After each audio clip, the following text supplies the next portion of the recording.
Hello students, welcome to Mahesh IAS Academy.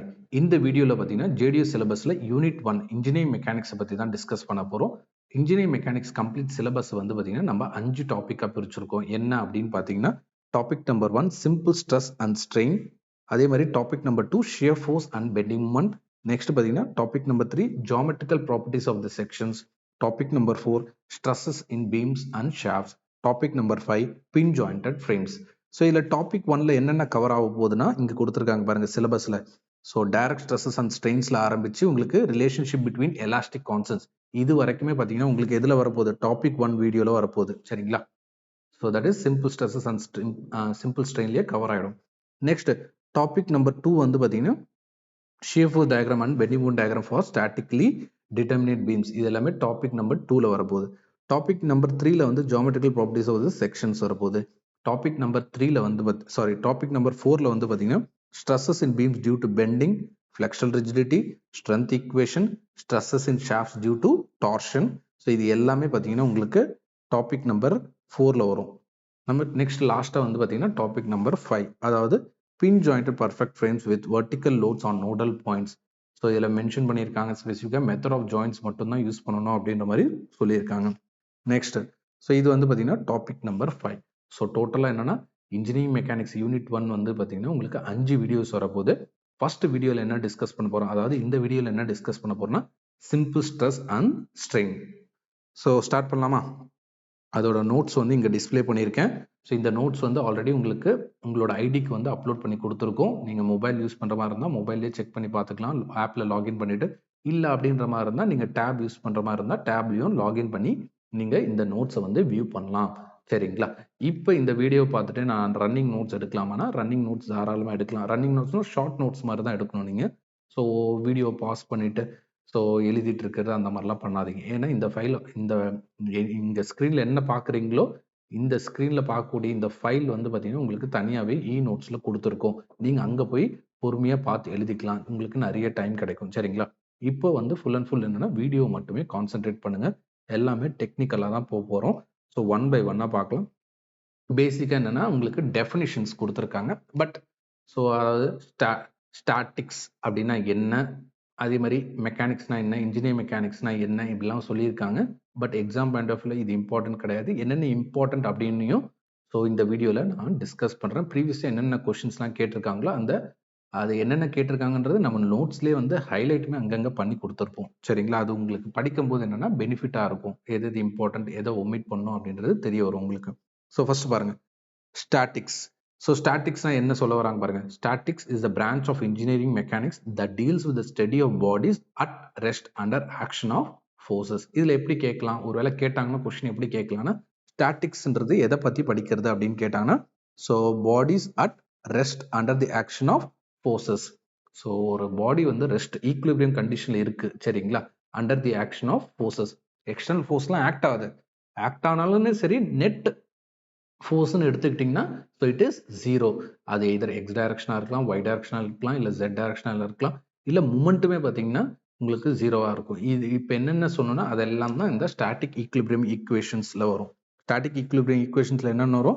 Summation of forces in x direction equal to 0, summation of forces in y direction equal to 0, summation of forces in z direction equal to 0, summation of moment equal to 0. இந்த மூமெண்ட்லையும் திருப்பி என்னன்னா X Y ஜெட்லாம் வரும். சரிங்களா? But ஜென்ரலாக என்ன summation of moment equal to 0ன்னு கொடுத்துறாங்க. Okay, ஈக்குலிபிரியம்னாவே புரிஞ்சுக்கோங்க. ஸ்டாட்டிக் அதுலேயும் பார்த்தீங்கன்னா ஸ்டாட்டிக் டைனமிக் சொல்லலாம். அவங்க ஸ்டாட்டிக் ஈக்குலிபிரியம் அப்படின்னு சொல்லியிருக்காங்க. ஸோ அதுக்கான ஈக்குவேஷன்ஸ் வந்து எக்ஸாமில் கேட்டாங்கன்னா இந்த ஈக்குவேஷன்ஸ் தான் நீங்கள் எழுதணும். Summation of forces in x direction equal to 0, summation of forces in y direction equal to 0, summation of forces in z direction equal to 0, summation of forces summation of moment equal to 0. So இதெல்லாம் புரிஞ்சுதுங்களா? So இது static equilibrium equation. அது வந்து ரொம்ப பேசிக் fundamental. நீங்கள் எந்த ஒரு கான்செப்டை ஆர் ஸ்டாட்டிக்லி டிட்டர்மினேட் பீம்ஸை சால்வ் பண்ணுறதா இருந்தாலும் சரி கண்டிப்பாக இந்த கான்செப்ட்ஸ் வந்து நீங்கள் தெரிஞ்சு வச்சுக்கணும். சரிங்களா? நெக்ஸ்ட் மெக்கானிக்ஸ்னா என்னன்னு கொடுத்துருக்காங்க பாருங்க. Mechanics is the branch of science that deals with the behaviour of physical bodies when subjected to the forces or displacement. இதில் நீங்கள் கீவேர்ட் ஞாபகம் வச்சுக்க வேண்டியது என்னன்னா subjected to forces and displacements. இதை பற்றி படிக்கிறது தான் என்னது மெக்கானிக்ஸ். அதுலேயும் எஸ்பெஷலி இன்ஜினியரிங் மெக்கானிக்ஸ்னு வரும்போது மேபி ஆப்ஜெக்ட் வந்து பார்த்தீங்கன்னா ரெஸ்ட்லையும் இருக்கலாம் ஆர் மோஷன்லையும் இருக்கலாம். இது எல்லாத்தையும் கவர் பண்ணுறதா என்னது engineering mechanics. Next conditions for equilibrium. Already பார்த்தீங்கன்னா கம்பைண்டாக வந்து ஈக்குலிபிரியம் பார்த்தோம். இங்கே வந்து ஸ்பெசிஃபிக்காக என்னென்னா ஃபோர்ஸஸ்க்கு தனியாக கொடுத்துருக்காங்க, மூமெண்ட்டுக்கு தனியாக கொடுத்துருக்காங்க. ஃபோர்ஸஸில் என்ன வரும் பார்த்தீங்கன்னா horizontal and vertical force equal to 0 அப்படின்ற கண்டிஷன் வரும். இது எல்லாமே என்னென்னா பிளெயின். ஸோ பிளெயின் ஸ்ட்ரக்சர்ஸ்க்கு தான் சரிங்களா, பிளெயின் 2 டைமென்ஷனல் கேஸுக்கு தான் இது எல்லாமே. Next algebraic summation of moment வந்து 0ன்னு எடுத்துக்கிட்டிங்கன்னா அதுதான் அல்ஜிபிரிக் சம் ஆஃப் மூமெண்ட்ஸ் அப்படின்ற மாதிரி கொடுத்துருக்காங்க. ஸோ அதுவுமே என்னென்னா 0 வரும். இந்த 0ன்றது ஞாபகம் வச்சுக்கோங்க. ஸோ இதெல்லாம் தான் என்ன வரும் conditions of equilibrium. So example என்ன what are the various conditions of equilibrium, static equilibrium அப்படின்ற மாதிரி கேட்பாங்க. நெக்ஸ்ட் என்ன கொடுத்துருக்காங்க பாருங்க, டைப்ஸ் ஆஃப் ஃபோர்ஸஸ் கொடுத்துருக்காங்க. என்னென்ன டைப்ஸ் ஆஃப் ஃபோர்ஸஸ் வந்து ஒரு ஸ்ட்ரக்சரல் மெம்பரில் ஆக்ட் ஆகும், டென்சைல் ஃபோர்ஸ் ஆக்ட் ஆகலாம், கம்ப்ரெசிவ் ஃபோர்ஸ் ஆக்ட் ஆகலாம், ஷியர் ஃபோர்ஸ் ஆக்ட் ஆகலாம், அதே மாதிரி டார்ஷனல் ஃபோர்ஸுமே ஆக்ட் ஆகலாம். ஸோ டென்சைல்னா என்ன அப்படின்னு எடுத்துக்கிட்டிங்கன்னா ஒரு மெம்பர் இருக்குன்னு வைங்களேன், இந்த மெம்பரோட சப்போஸ் இதுதான் லென்த் டைரக்ஷன் எடுத்துக்கோங்க. லென்த் டைரக்ஷன் எடுத்துக்கிட்டிங்கன்னா இந்த லென்த் டைரக்ஷனில் நீங்கள் புல் அப்ளை பண்ணுறீங்க சரிங்களா. புல் அப்ளை பண்ணும்போது மெம்பர் வந்து கண்டிப்பாக என்ன ஆகும், லென்த் டைரக்ஷனில் வந்து இன்க்ரீஸ் ஆகும். லென்த் ஆஃப் த மெம்பர் வந்து இன்க்ரீஸ் ஆகும். வேறஸ் லேட்டரல் டைரக்ஷன் அப்படின்னா என்னது, இந்த லென்த் நீங்கள் லோட் அப்ளை பண்ணக்கூடிய டைரக்ஷனுக்கு பர்பண்டிகுலர் டைரக்ஷன் என்ன இருக்கோ அதை நம்ம என்னன்னு சொல்லுவோம் லேட்டரல் டைமென்ஷன். லேட்டரல் டைமென்ஷனில் வந்து டிக்ரீஸ் ஆகும் லென்த். லேட்டரல் டைமென்ஷனில் உங்களுக்கு லென்த் ஆர் பிரெத் வந்து பார்த்தீங்கன்னா டிக்ரீஸ் ஆகும். வேற நீங்கள் லோட் அப்ளை பண்ணக்கூடிய டைரக்ஷன் என்ன ஆகும்னா லென்த் வந்து இன்க்ரீஸ் ஆகும் சரிங்களா. இந்த கேஸ் தான் நம்ம என்னன்னு சொல்லுவோம் டென்சைல் ஃபோர்ஸ். வேற நீங்க பட் என்னன்னா இதுல எல்லாமே பார்த்தீங்கன்னா ஈக்குவல் ஃபோர்ஸ் தான், ஈக்குவல் ஃபோர்ஸ். பட் எந்த டைரக்ஷன் அப்ளை பண்றீங்க, புல் அப்ளை பண்றீங்க அப்படின்ற மாதிரி இருந்தா அது வந்து டென்சைல் ஃபோர்ஸ். அதுவே புஷ் அப்ளை பண்றீங்க, ஸோ புஷ் பண்றீங்க அப்படின்ற மாதிரி இருந்தா ஸோ அது வந்து கம்ப்ரெசிவ் ஃபோர்ஸ் கீழே வரும். கிளியருங்களா. கம்ப்ரெசிவ் ஃபோர்ஸ் நடக்கும்போது என்ன ஆகும், லென்த் ஆஃப் த மெம்பர் வந்து டிக்ரீஸ் ஆகும். வேற லேட்டரல் டைரக்ஷன்ல வந்து பாத்தீங்கன்னா உங்களுக்கு டைமென்ஷன் வந்து இன்க்ரீஸ் ஆகும். டென்சைல் அப்படி கிடையாது. டென்சைல் லேட்டரல் டைரக்ஷன்ல டிக்ரீஸ் ஆகி நீங்க எந்த டைரக்ஷனல் டென்சைல் ஃபோர்ஸ் அப்ளை பண்றீங்களோ அந்த டைரக்ஷன் என்ன ஆகும், லென்த் வந்து இன்க்ரீஸ் ஆகும். ஸோ இதுதான் இங்க பேசிக்கா கொடுத்துருக்காங்க. when a body is subjected to two equal and opposite pull அப்படின்றதான் கொடுத்துருக்காங்க. என்ன ஆகும், லென்த் வந்து இன்க்ரீஸ் ஆகும். வேற லேட்டரல் டைமென்ஷன் என்ன ஆகும், டிக்ரீஸ் ஆகும். அதுதான் என்னது டென்சைல் ஃபோர்ஸ். நெக்ஸ்ட் கம்பர்ஷன் ஃபோர்ஸ்னு வரும்போது பார்த்தீங்கன்னா ஸோ இங்கே பார்த்தீங்கன்னா டூ ஈக்குவல் அண்ட் ஆப்போசிட் என்ன சொல்லியிருக்காங்க, புஷ் சொல்லியிருக்காங்க. ஸோ இதனால என்ன ஆகும்னா லேட்டரல் டைமென்ஷனில் லென்த் வந்து இன்க்ரீஸ் ஆகும். வேறாஸ் நீங்கள் எந்த டைரக்ஷன் லோட் அப்ளை பண்ணுறீங்க அந்த டைரக்ஷன் என்ன ஆகும், லென்த் வந்து டிக்ரீஸ் ஆகும். லென்த் வந்து டிக்ரீஸ் ஆகும். ஸோ அந்த ஃபோர்ஸ் தான் நம்ம என்னன்னு சொல்லுவோம் கம்ப்ரெசிவ் ஃபோர்ஸ். நெக்ஸ்ட் ஷியர் ஃபோர்ஸ்னா என்ன அப்படின்னு கேட்டாங்கன்னா ஒரே ஒரு கீவேர்டு தான் டேன்ஜென்ஷியல், ஞாபகம் வச்சுக்கோங்க. ஸோ சர்ஃபேஸ்க்கு வந்து பார்த்தீங்கன்னா டேன்ஜென்ஷியல் டைரக்ஷனில் ஒரு ஃபோர்ஸ் ஆக்ட் ஆகுது, அதனால அந்த ஆப்ஜெக்ட் வந்து டிஃபார்ம் ஆகுது, ஸ்லைட் ஆகுது அப்படின்ற மாதிரி எடுத்துக்கிட்டிங்கன்னா ஸோ அது வந்து ஷியர் ஃபோர்ஸ்.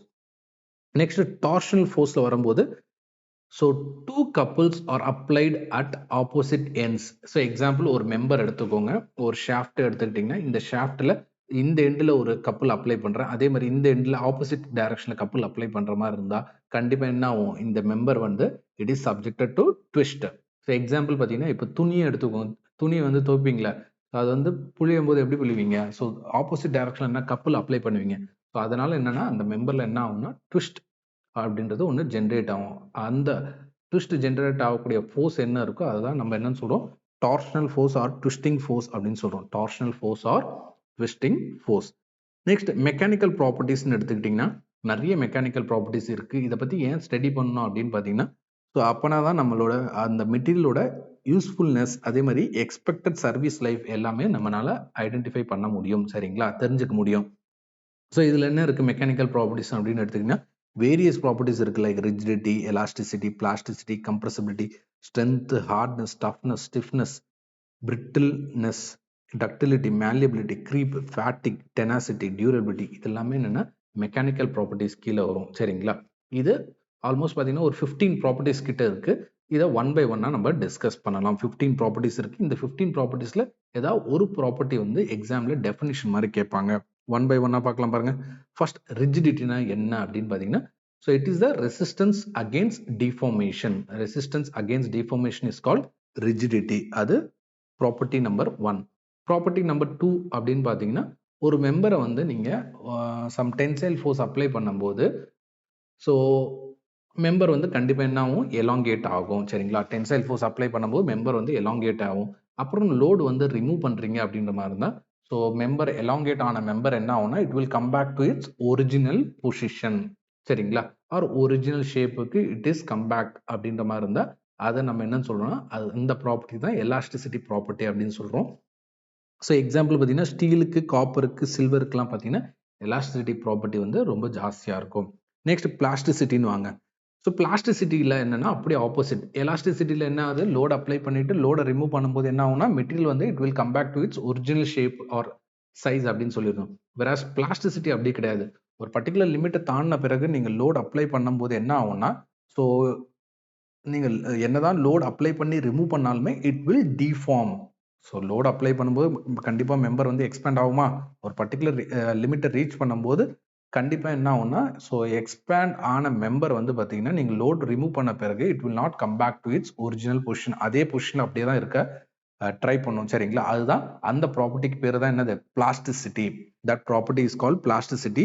அண்ட் நான் ஒரு லிமிட்னு சொன்னேன்ல, இந்த லிமிட்டுக்கு மேல நீங்க லோட் அப்ளை பண்ணீங்கன்னா, ஜாஸ்தி அப்ளை பண்ணும்போது டிஃபார்மேஷன் அக்கர் ஆயிடும். அது பெர்மனன்ட் டிஃபார்மேஷனாவே மாறிடும். நீங்க என்னதான் லோட் ரிமூவ் பண்ணாலுமே சரி, so it will not come back to its original position. அதே பொசிஷன்ல தான் இருக்க ட்ரை பண்ணும். அந்த ஒரு லிமிட் இருக்குல்ல, அந்த லிமிட் தான் நம்ம என்னன்னு சொல்றோம்னா, இங்க ஈல்டு வேல்யூன்னு சொல்றோம். இந்த ஈல்டு வேல்யூவை எப்பெல்லாம் எக்ஸீட் ஆகுதோ அப்பெல்லாம் நமக்கு என்னது? பிளாஸ்டிக் பிஹேவியர் தான் இருக்கும். நெக்ஸ்ட், ஸோ இதுக்கான எக்ஸாம்பிள் கேட்டாங்கன்னா, lead, clay. So lead, clay வந்து என்ன பிஹேவியரை டிஸ்பிளே பண்ணும்னா, நமக்கு பிளாஸ்டிக் பிஹேவியரை டிஸ்பிளே பண்ணும். Next, compressibility. ஸோ இந்த கம்ப்ரசிபிலிட்டின்ற வேர்டு பார்த்தோன்னே நமக்கு என்ன மைண்ட்ல ஞாபகம்னா, ரிலேட்டிவ் வால்யூம் சேஞ்ச். வால்யூம் சேஞ்சை தான் ரெப்ரசன்ட் பண்ணுது. ஒரு load or uniform pressure apply பண்ணும்போது ஒரு மெம்பர்ல ஒரு ஆப்ஜெக்ட்ல வால்யூம் சேஞ்ச் அக்கர் ஆகுதுன்னா அந்த ஸ்பெசிபிக் ப்ராப்பர்ட்டியை படிக்கிறது என்னது? Compressibility. So that property is called compressibility. Next, hardness. So ஹார்ட்னஸ்னா என்ன சொல்றாங்க பாருங்க. So resistance against abrasion, scratching, cutting, wear. அதாவது எக்ஸாம்பிள் ஒரு மெட்டீரியல் எடுத்துக்கோங்க. ரெண்டு மெட்டீரியல் எடுத்துக்கோங்க. Material A, material B. இந்த மெட்டீரியல் ஏ, பி. ஸோ இந்த பி மெட்டீரியல் எடுத்து ஏ மெட்டீரியல் மேல ஸ்கிராச் பண்ணீங்கன்னு வைங்க. ஒருவேளை மெட்டீரியல் ஏல எந்த ஒரு ஸ்கிராச்சுமே நடக்கல அப்படின்ற மாதிரி இருந்தா இந்த மெட்டீரியல் வந்து ஹார்டரா இருக்கு அப்படின்றது தான் அதோட மீனிங். சரிங்களா? ஸோ ஹார்டரா இருக்குன்னா அதிகமா ஹார்டஸ்ட் மெட்டீரியல் என்ன அப்படின்னு கேட்டீங்கன்னா, எக்ஸாம்பிள் டைமண்ட். ஸோ டைமண்ட் தான் இருக்குல்ல பார்த்தீங்கன்னா ஹார்டஸ்ட் மெட்டீரியல் அப்படின்னு சொல்லுவோம். ஸோ அதுல ஒரு சின்ன நீங்க கிராக்கு கூட வந்து ஸ்கிராட்ச், சின்ன ஒரு ஸ்கிராட்ச் கூட உங்களால ஃபார்ம் பண்ண முடியாது அப்படின்றத சொல்றாங்க. ஸோ ஹார்டன்ட் ஸ்டீலுமே என்னன்னா example for hardness property. Next, toughness. Hardness வேர்ட்லயே பாருங்க, ஹார்ட்னஸ் வருது, அப்படியே என்னன்னா டஃப்னஸ். ஸோ ரெண்டுமே என்னன்னா பார்க்கறதுக்கு சிமிலராக தான் தோணும். பட் டெஃபினேஷன் வைஸ் பார்த்தீங்கன்னா there is a minute changes. அந்த சேஞ்சஸை பேஸ் பண்ணி தான் உங்களுக்கு எக்ஸாமில் கேட்பாங்க கொஸ்டினாவே. என்ன கொடுத்துருக்காங்க பாருங்க. Toughness, the ability of a material to resist fracture. So ஃப்ராக்சரை ரெசிஸ்ட் பண்ணக்கூடியது. என்ன மாதிரி லோட் அப்ளை பண்ணும்போது ஃப்ராக்சரை வந்து ரெசிஸ்ட் பண்ணும் அப்படின்னு கேட்டிங்கன்னா, so impact load or shock loads. So example பார்த்தீங்கன்னா, ஸோ இப்போ எங்கெல்லாம் பார்த்தீங்கன்னா ஒரு மிஷின் பார்ட்ஸ் எடுத்துக்கோங்க, அங்கே தான் என்னென்னா அதிகமாக என்னென்னா வைப்ரேஷன், ஷாக்ஸ் எல்லாம் இருக்கும். ஸோ அந்த ப்ராப்பர்ட்டியை, அந்த ஷாக்ஸ், வைப்ரேஷன்ஸை ரெசிஸ்ட் பண்ணக்கூடிய ப்ராப்பர்ட்டியை தான் நம்ம என்ன சொல்கிறோம்? Toughness. Example, so manganese steel ஆகட்டும், மைல் ஸ்டீலு, ராட் அயர்ன், இதெல்லாமே என்னென்னா டஃப்னஸ்க்கான எக்ஸாம்பிள். சரிங்களா? இந்த மெட்டீரியல்ல வந்து இட் கேன் ரெசிஸ்ட் அதிக அமௌண்ட் ஆஃப் ஷாக்கு, வைப்ரேஷன் எல்லாமே ரெசிஸ்ட் பண்ணக்கூடிய மெட்டீரியல்னு கேட்டாங்கன்னா மேக்னீஸ் ஸ்டீலு, அதே மாதிரி mild steel, wrought iron. Next, stiffness. ஸ்டிஃப்னஸ்ன்றது நம்ம சிம்பிள் வந்து கேன்னு படிச்சிருப்போம். கேன்னு பிஇல ஆர் டிப்ளமோவில் நீங்கள் வந்து படிச்சிருப்பீங்க. என்னது? லோட் பர் யூனிட் டிஃபார்மேஷன் அப்படின்னு பார்த்தீங்கன்னா டெல்டா வேல்யூ டிஃபார்மேஷன் வந்து பார்த்தீங்கன்னா 1ன்னு எடுத்துப்பீங்க. இல்லை மூமெண்ட் பர் யூனிட் ரொட்டேஷன் அப்படின்ற மாதிரி எடுத்துப்பீங்க. தீட்டா வேல்யூ வந்து 1ன்னு எடுத்துப்பீங்க. So load per unit rotation or moment per unit, load per unit deformation or moment per unit rotation அப்படின்ற மாதிரி படிச்சிருப்பீங்க. அதுதான் என்னன்னா ஸ்டிஃப்னஸ் இங்கே சொல்ல வராங்க. So resistance against deformation due to external லோட்ஸ்னால. ஸோ எப்போ என்ன மெட்டீரியல் வந்து ஸ்டிஃபாக இருக்குது, எந்த மெட்டீரியல் வந்து ஸ்டிஃபாக இல்லை, எப்படி சொல்லுவீங்க அப்படின்னு கேட்டிங்கன்னா, ஒரு 2 மெட்டீரியல் கையில் தராங்கன்னு வைங்க, எந்த மெட்டீரியல் ஸ்டிஃபாக இருக்குது, எந்த மெட்டீரியல் ஸ்டிஃபாக இல்லை அப்படின்னு கேட்டாங்கன்னா, so this property is based on Young's modulus. So ஒரு மெட்டீரியலுக்கு யங்ஸ் மாடுலஸ்ன்றது ஆல்மோஸ்ட் கான்ஸ்டண்ட்டாக இருக்கும். சரிங்களா? ஸோ இந்த மெட்டீரியலுக்கு வந்து பார்த்தீங்கன்னா இந்த யங்ஸ் மாடலஸ், இந்த மெட்டீரியலுக்கு இந்த யங்ஸ் மாடலஸ் அப்படின்றது ஃபிக்ஸாக இருக்கும் சரிங்களா. ஸோ ரெண்டு மெட்டீரியலையும் எப்படி கம்பேர் பண்ணலாம், இந்த யங்ஸ் மாடலஸ் வச்சு கம்பேர் பண்ணலாம். எந்த மெட்டீரியலுக்கு யங்ஸ் மாடலஸ் ஜாஸ்தியாக இருக்கோ அந்த மெட்டீரியல் வந்து ஜாஸ்தி ஸ்டிஃபராக இருக்குன்னு அர்த்தம். யங்ஸ் மாடலஸ் கம்மியாக இருக்குன்னா லோ ஸ்டிஃப் அப்படின்ற மாதிரி சொல்லலாம். ஸோ எக்ஸாம்பிள் பார்த்தீங்கன்னா ஐ ஸ்டிஃப்க்கு எக்ஸாம்பிள் பார்த்தீங்கன்னா ஸ்டீலு, ராட் ஐரன். ஸோ இதுதான் பார்த்தீங்கன்னா இந்த ரெண்டு மெட்டீரியலுக்கு வந்து ஸ்டிஃப்னஸ் வந்து ஜாஸ்தியாக இருக்கும். வேற அலுமினியம், டிம்பர் இதுக்கெல்லாம் பார்த்தீங்கன்னா ஸ்டிஃப்னஸ் வேல்யூ கம்மியாக இருக்கும். ஸ்டிஃப்னஸ் வேல்யூ கம்மியாக இருக்கும். அப்படின்னா என்னது, ஒரு யூனிட் ரொட்டேஷனுக்கு வந்து பார்த்தீங்கன்னா உங்களுக்கு லோட் வேல்யூ வந்து ரொம்ப கம்மியாக தான் இது கேரி பண்ணும். வேற ரொம்ப ஸ்டிஃபாக இருக்க மெட்டீரியல் அப்படின்ற மாதிரி இருந்தால் ஜாஸ்தி லோடு வந்து கேரி பண்ணும். ஃபார் சேம் யூனிட் டிஃபார்மேஷனுக்கு ஜாஸ்தி லோடு வந்து கேரி பண்ணிருச்சுன்னா அது மோர் ஸ்டிஃப் அப்படின்னு சொல்லுவோம். Next brittleness. பிரிட்டில்னஸ்ன்றது பெஸ்ட் எக்ஸாம்பிள் கான்கிரீட் எடுத்துக்கோங்களேன். கான்கிரீட், கிளாஸ் அதே மாதிரி வீட்டில் இருக்கக்கூடிய சாக் பீஸ்லாம் இருக்கும்ல. ஸோ இதெல்லாமே பார்த்தீங்கன்னா பிரிட்டில் மெட்டீரியல் அப்படின்னு சொல்லுவோம். ஸோ பிரிட்டில் மெட்டீரியல்னா என்ன மீனிங் அப்படின்னு எடுத்துக்கிட்டிங்கன்னா, ஸோ இது என்னன்னா டிஃபார்மேஷன் வந்து பார்த்தீங்கன்னா உங்களுக்கு ரொம்ப டிஃபார்ம்லாம் ஆகாது. உடனே வந்து ஃப்ராக்சர் வந்து அக்கர் ஆகிடும். வார்னிங் டைமே இருக்காது. அந்த மாதிரி மெட்டீரியல் எல்லாமே என்னன்னா பிரிட்டில் மெட்டீரியல் அப்படின்னு சொல்லுவோம். எக்ஸாம்பிள் தான் கிளாஸ், காஸ்ட் ஐரன், ஸ்டோனு இதெல்லாமே கொடுத்துருக்காங்க. அதே டக்டைல்னா அப்படி கிடையாது. டக்டைல் அப்படியே ஆப்போசிட் பிரிட்டிலுக்கு. So example steel. ஸோ ஸ்டீல்லாம் பார்த்தீங்கன்னா உங்களுக்கு லார்ஜ் டிஃபார்மேஷன் அக்கர் ஆகும் பிஃபோர் ஃபெயிலியர் அக்கர் ஆகிறதுக்கு முன்னாடியே பார்த்தீங்கன்னா, ஃபெயிலியர்ன்றது இங்கே என்ன சொல்ல வராங்கன்னா ரப்சர்னாலும் சரி, ஃபெயிலியர்னாலும் சேம் மீனிங் தான். ஒரு மெட்டீரியல் ஃபெயில் ஆகுது, அதுக்கு முன்னாடியே நமக்கு நிறைய டிஃபார்மேஷன் அக்கர் ஆகுது அப்படின்ற மாதிரி தான் டக்டைலிட்டி ப்ராப்பர்ட்டி வந்து அந்த மெட்டீரியல் ஜாஸ்தியாக இருக்கு. வேற உடனே ஃபெயில் ஆயிடுது டிஃபார்ம் ஆகாம அப்படின்ற மாதிரி இருந்தால் அந்த மெட்டீரியலுக்கு வந்து ஸோ அந்த டக்டில் ப்ராப்பர்ட்டி எந்த மெட்டீரியல் கம்மியாக இருக்கோ அது வந்து பிரிட்டில் மெட்டீரியல் அப்படின்னு சொல்லுவோம். So example for ductility material வந்து பார்த்தீங்கன்னா, டக்டிலிட்டி ப்ராப்பர்ட்டி எந்த மெட்டீரியல் ஜாஸ்தியாக இருக்குன்னா கோல்டு, பிளாட்டினம் இதுக்கெல்லாமே டக்டிலிட்டி ப்ராப்பர்ட்டி ஜாஸ்தி. அதுக்குன்ட்டு என்னன்னா கன்ஸ்ட்ரக்ஷனில் நம்மளால கோல்டு, பிளாட்டினம்லாம் யூஸ் பண்ண முடியாது. நம்ம யூஸ் பண்ணக்கூடிய டக்டைல் மெட்டீரியல் வந்து பார்த்தீங்கன்னா மைல்ட் ஸ்டீல் தான் வந்து நம்ம யூஸ் பண்ணுவோம் கன்ஸ்ட்ரக்ஷனில். Next malleability. ஸோ malleability வந்து பார்த்தீங்கன்னா the property of a material that allows. So மெயினாக இங்கே என்ன சொல்ல வராங்கன்னா, ஒரு மெட்டீரியல் ஆகட்டும், ஒரு மெட்டல் ஆகட்டும், அந்த மெட்டலை வந்து பார்த்தீங்கன்னா உங்களால் தின் ஷீட்ஸ் ஆர் பிளேட்ஸ்க்கு உங்களால் கொண்டு வர முடியும் அப்படின்ற மாதிரி இருந்தால் அது வந்து அந்த மெட்டீரியலுக்கு வந்து malleability ப்ராப்பர்ட்டி வந்து ஜாஸ்தியாக இருக்குன்னு அர்த்தம். ஸோ வேற அதுவே என்னன்னா தின் வயர்ஸ்க்கு உங்களால் கொண்டு வர முடியும் அப்படின்ற மாதிரி இருந்தால் அது வந்து டக்டிலிட்டி அப்படின்னு சொல்லுவோம். தின் வயர்ஸ் இதுவுமே கீவேர்ட் சரிங்களா. தின் வயர்ஸ்ன்னு சொன்னாங்கன்னா டக்டிலிட்டி, அதுவே பிளேட் ஆர் ஷீட்ஸ் அப்படின்னு சொன்னாங்கன்னா malleability. எக்ஸாம்பிள்ஸுமே கண்டிப்பாக ஞாபகம் வச்சுக்கோங்க. எக்ஸாம்பிள்ஸுமே உங்களுக்கு எக்ஸாம்பிள் கேட்கறதுக்கு வாய்ப்பு இருக்கு. ஸோ malleability ப்ராப்பர்ட்டிக்கு எக்ஸாம்பிள் என்ன கொடுக்குறாங்க, லெட், காப்பர், அலுமினியம் இது எல்லாமே பார்த்தீங்கன்னா malleable மெட்டீரியல்ஸ் அப்படின்னு சொல்லுவோம். நெக்ஸ்ட் வாங்க. So last 5 important terms. So creep, fatigue, tenacity, durability, strength. So creep அப்படின்னா என்ன, இது எல்லாமே ஆல்மோஸ்ட் என்ன ஃபெயிலியரை ரெப்ரசன்ட் பண்ணக்கூடியது சரிங்களா. ஸோ க்ரீப்ன்றது என்ன மீன் பண்றாங்கன்னா, gradual deformation or progressive deformation அப்படின்னு சொல்ல வராங்க. எதனால, due to constant load over a longer period of time. So ஒரு லாங்கர் பீரியடுக்கு ஒரு constant load or constant stress act ஆகுது ஒரு மெட்டீரியல் அப்படின்ற மாதிரி இருந்தால் என்ன ஆகும்னா ப்ரோக்ரஸிவ் என்ன ஆகும், அது டிஃபார்ம் ஆகும். இந்த பர்டிகுலர் பிஹேவியர் ஆர் ப்ராப்பர்ட்டியை தான் என்ன சொல்ல வராங்க, க்ரீப் அப்படின்னு சொல்றாங்க. கிளியர். Next fatigue. ஃபேட்டிக்ன்றதுன்னா ரிப்பீட்டட் லோட், கான்ஸ்டன்ட் லோடு கிடையாது. ப்ரீவியஸ் கேஸ்ல என்ன கான்ஸ்டன்ட் லோடு ஒரு லாங்கர் பீரியட், அதுதான் கீவேர்டு க்ரீப்புக்கு. அதுவே ஃபேட்டிக்கு கீவேர்டு என்ன அப்படின்னு பார்த்தீங்கன்னா ரிப்பீட்டட். ஸோ ஒரு மெட்டீரியல் இருக்குன்னா லோட் அப்ளை பண்றீங்க, ரிமூவ் பண்றீங்க, லோட் அப்ளை பண்றீங்க, ரிமூவ் பண்றீங்க அப்படின்ற மாதிரி இருந்தா. எக்ஸாம்பிள் பார்த்தீங்கன்னா இப்போ ரயில்வே ட்ராக்கே எடுத்துக்கோம். ரயில்வே ட்ராக்ல பார்த்தீங்கன்னா லோடு வந்து ட்ரெயின் வரும்போது லோடு ஆக்ட் ஆகும், திருப்பி ட்ரெயின் போயிடுச்சுன்னா லோடு எதுவுமே இருக்காது, திருப்பி ட்ரெயின் வரும்போது லோடு ஆக்ட் ஆகும். இந்த மாதிரி ரிப்பீட்டட் லோடு இருக்க இடத்துல ஸோ லோடிங் அன்லோடிங் இந்த மாதிரி ரிப்பீட் கேஸில் என்ன ஆகும்னா, ஸோ ஒரு பர்டிகுலர் ஸ்டேஜ் ரீச் ஆன பிறகு என்னன்னா ஃபெயிலியர் அக்கர் ஆகிடும் சரிங்களா. So failure R structural damage occur ஆகிடும். அதை தான் நம்ம என்ன சொல்கிறோம்னா ஃபேட்டிக் அப்படின்னு சொல்கிறோம். ஃபேட்டிக். Next tenacity. ஸோ இது என்ன மீன் பண்ணுறாங்கன்னா, so it is also known as tensile strength, resistance offered by material during tension. So tension நீங்கள் அப்ளை பண்ணும்போது ஸோ மேக்ஸிமம் டென்சைல் ஸ்ட்ரென்த் கிடைக்குதுல, அதுதான் டெனாசிட்டி அப்படின்னு சொல்கிறாங்க. Next durability. ஸோ டியூரபிலிட்டி வந்து பார்த்தீங்கன்னா இதை எப்படி ரெப்ரசென்ட் பண்ணுறாங்க, லோடை பேஸ் பண்ணி ரெப்ரசென்ட் பண்ணாமல் so withstand wear tear. So இதை பேஸ் பண்ணி தான் over longer period of time, அதோட பர்ஃபார்மன்ஸ் எப்படி இருக்கு அப்படின்றத பேஸ் பண்ணி தான் டியூரபிலிட்டியை வந்து மீன் பண்றாங்க. நெக்ஸ்ட் ஸ்ட்ரென்த்ன்றது ability of the material to resist externally applied forces without breaking. Break ஆகாம, அதாவது மேக்ஸிமம் பாயிண்ட்னு ஒன்று இருக்கும்ல, பிரேக் ஆகாம எவ்வளோ லோடு வந்து டென்சைல் லோடு வந்து கேரி பண்ணுது அப்படின்ட்டு. ஸோ அதான் நம்ம என்ன சொல்ல வரோம்னா ஸ்ட்ரென்த் அப்படின்னு சொல்ல வராங்க.